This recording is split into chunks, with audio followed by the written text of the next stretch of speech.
country you have a situation where you learn a trade and you go only to 8 years grammar school and you either go into high school and college later on if you didn't have any money or you didn't have the grades.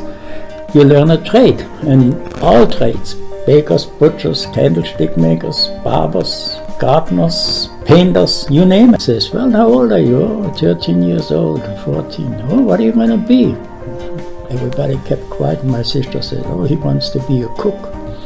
But my mother didn't like it because she had an aunt in Switzerland, or somebody relation, and the aunt says, oh, the cooks, they drink a lot and they don't go to church on Sunday, and it was not a good profession. And the gentleman said to my dad and my mother, oh no, it's a horrific profession. You can see the world. Contract then on May 1st, 1943, right in the middle of the Second World War, I moved my 60 miles from the small town to the big city of Stuttgart. And the first thing is, you got to remember, we did not have electricity in the kitchen. Everything was still wood burning stove, and you had to go and start a wooden fire and then the coal. And when you're an apprentice, that was part of your job to start the fire every morning. And of course, the apprentice in the second or in third year, he guided and coached the young fellow. And then, of course, at 11 o'clock, that stove better was hot. When the a la carte, when the orders came in and they needed that. I was there a year, and the German apprenticeship program, apprenticeship programs all over Europe are the same. It's 3 years, and they test you and they guide you and coach you, and you have to reach a certain level before you can get your journeyman paper to be a journeyman. And so I worked there a year, and from May of 43 until July of 44, we got bombed out and the place was destroyed. And so I went back home to the Black Forest, and in December I got a letter, and they say, oh, we opened another restaurant in a small town and you have a contract with us and you better come on the 1st of January. So I went to the town of Esslingen factory. Well, anyhow, this was in January, and in April the war came to an end, and the American forces occupied the place where I worked. It was a small hotel right downtown in Esslingen on the main drag, and they kicked us out, and they told me to go home. Well, I told them, oh, home was up in the attic, because in those places when you're an apprentice, they usually give you room especially in the hotel business, you get room and board. And so I told them that my parents lived in the Black Forest. No, some GI finally came in. I was sitting there crying, and he talked to me in German, and another GI, also from Milwaukee, and the other one was from Pennsylvania, and they spoke German. And he told, how do you live? So they walked upstairs in the attic with a slanted roof, and was my bed. They said, just stay here. And I went then and worked in the morning in the kitchen and peeled potatoes and plucked the chicken and what have you. And they liked me, and I stayed for 5 years. I worked for the military after the Second World War, from 45 to 49. When by 1949 the German economy got back on their own feet, and I went and joined the German Chefs Association. I got my journeyman papers in 48. I passed the test, and so then I started working in different places in Germany. The most common one was that every year you change job twice. You go a summer season or a winter season. This old chef from Switzerland in the railroad station, we had 60 cooks, so there was 5 or 6 of us working in the cold kitchen, boning meat and preparing it and slicing it before it gets breaded and what have you. And this guy says, we have a contest today, and there's 5 of us, and he laid 5 veal legs on a table, and he says, go. And the guy who did it, within 5 minutes, you had to have the bones free of meat, and the main muscles ready to be silver skinned on a tray. And he looked at it, and mine was the best, and he reaches and gives me this old gold medal from 1934. And so in Switzerland, they had, in 1954, they had a big exhibition called Hospice.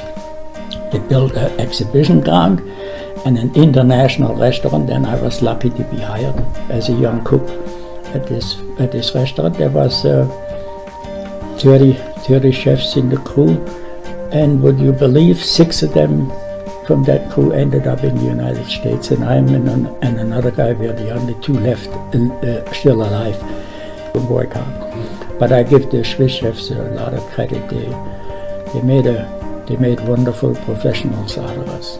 Just accurate, fast, no waste, terrific craftsmen.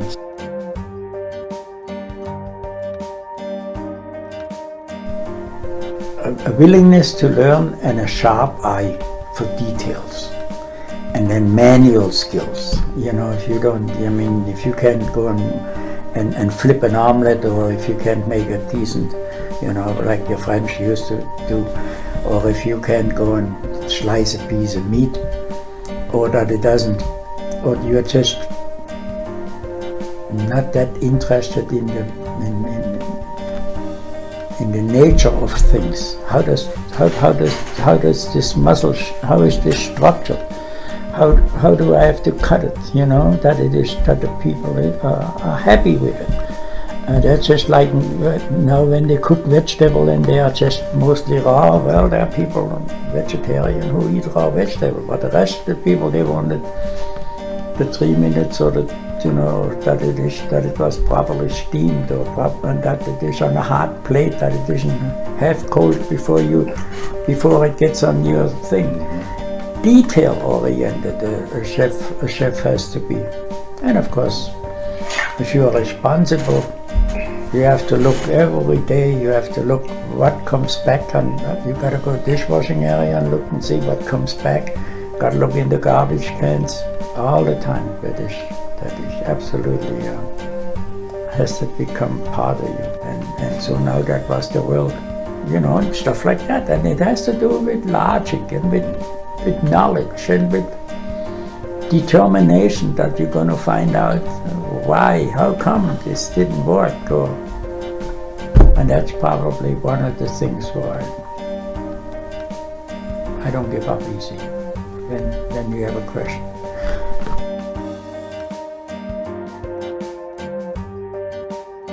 I get a letter from a colleague of mine who I worked with in Bavaria a couple of years before. And he says, look, the hotel opens a gourmet restaurant, and we would like for you to come and come to the Marat Hotel, not the Marot Hotel in Indianapolis. And I arrived here on the 16th of October, 1956. When I worked there, I went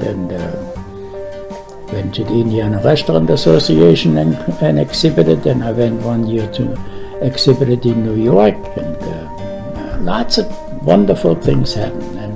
And then of course, I lived in the Pittsburgh area, and I joined the Pittsburgh Chefs. By 51, I was already the president of the Pittsburgh Chefs Association, and exhibited in Frankfurt, in Miami with the Pittsburgh team, and we got beat by the guys from Texas. And by 1964, I became a member of the American national team, and Willie Rosell, who I worked with in Switzerland at that big exhibition, he was the team captain, and I worked with him, and we did very well in Frankfurt. We got 8 gold medals, and we were probably the first or second in the world. And by 66, I was instrumental in getting the European teams to come to the United States, and 6 of us, 6 teams, Switzerland, Germany, Austria, Sweden, Israel, Denmark, and us, we came to Miami. Those are the kind of challenges which are They really make you alert. They make you observant. They make you a better profession all the way around. You know, you don't win them all. You get beat a couple of times. And of course, the one thing is not to give up. Then we had a meat buying guide, and the charts from every muscle, and every muscle had a Latin name, iliofibrillaris and that and this. I says, well, hell, we got to do this like the beef chart. The beef has numbers, you know. The tenderloin is about 109, and the prime rib is, well, I can't remember, you know. And so me and Dr. Stadelman and his daughter, she went and made a drawing. We went to South Africa, and we had copies made. There was 23 countries, and within 15 minutes, all 23 of them accepted it. I traveled to 12 different countries, can you imagine? And I've been in Taiwan, I've been in Tokyo, I've been to Canada, I've been to Israel, I've been to all over Europe, Spain, England, Austria, Germany, all over. I worked for a man in Pennsylvania in the 71, and he had 600,000 laying hens, chickens. And we got the first egg-breaking machines to separate the white from the yolk, because the pastry chefs, they wanted egg yolks and egg white, and then the restaurant industry, they want whole eggs. So we added the whole eggs and the milk and put them into quarts and into half gallons. Company, I also made I boiled the hard-boiled eggs, the white and the yolks. I cooked separate, and then we diced them and put them back to the percentage of mix from the yolks and the white, and we packed them into a bag. And you could make chicken. You could make an egg salad out of it, or you sprinkle it as a garnish over the salads. You stick with your profession, and you always work, and you are willing to pass on your knowledge to the next generation. That's the duty of all of us, that the world is a better place. And because, you know, our business is not all that glamorous when you think you gotta give up Christmas and New Year's and morning, noon and night, and the customer is not gonna go or your guests are not going to worry about you what time you got up or how many hours of sleep you got at night. And so that is one of the big setbacks.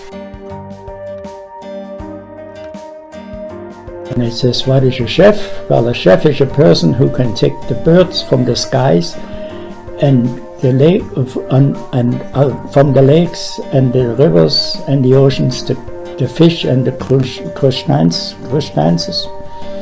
and all the good and all the edible things the good Lord puts on this earth. We transform it into food, which makes healthy, which makes men healthy, happy, and hopefully peaceful.